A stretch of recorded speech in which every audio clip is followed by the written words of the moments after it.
Praise the lord. Minute with God's word. నేటి దిన వాగ్దానము. కీర్తనలు 34:15 వచనము.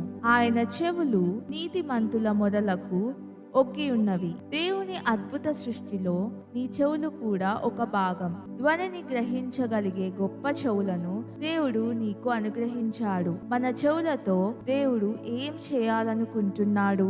ఇతరుల తప్పిదాలను గురించి చెప్పే మాటలు, వ్యర్థమైన మాటలు, లేక ఇతరులను తీర్పు తీర్చే మాటలు వినడానికి మనకు చెవులు ఇవ్వలేదు. ఈ లోకంలో ధ్వనించే వ్యర్థమైన వాటన్నిటికీ మనము చెవిటివారమై దేవుని మాటలు వినడానికి ఆతురత చూపించాలి. ఎందుకంటే వినుట వలన విశ్వాసము కలుగును, వినుట క్రీస్తును గూర్చిన మాట వలన కలుగును. మన చెవులు ఆత్మస్వరానికి చెవియొగ్గాలి. మన చెవులు పవిత్రంగా ఉంచుకొని శ్రద్ధతో ఆయన మాటలు వినాలనుకుంటే దేవుని ఆత్మ పరలోక విషయాలను మెల్లని స్వరంతో మనకు వినిపిస్తాడు. ఈ రోజు ఆయన వాగ్దానం చేసినట్టు మనం మొరపెడితే ఆయన వినడానికి సిద్ధంగా ఉన్నాడు. ప్రభువైన యేసు ప్రకటన గ్రంథంలో 7 సంఘములకు ఉత్తరాలు వ్రాయమని అపోస్తలుడైన యోహానుకు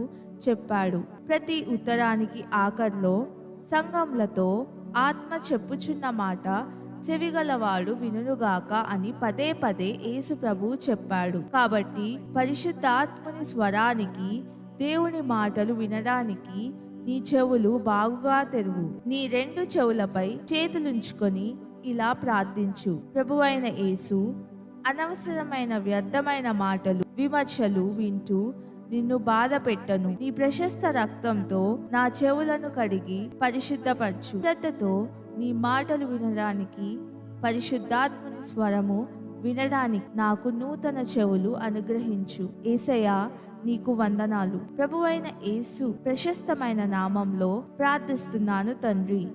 ఆమెన్.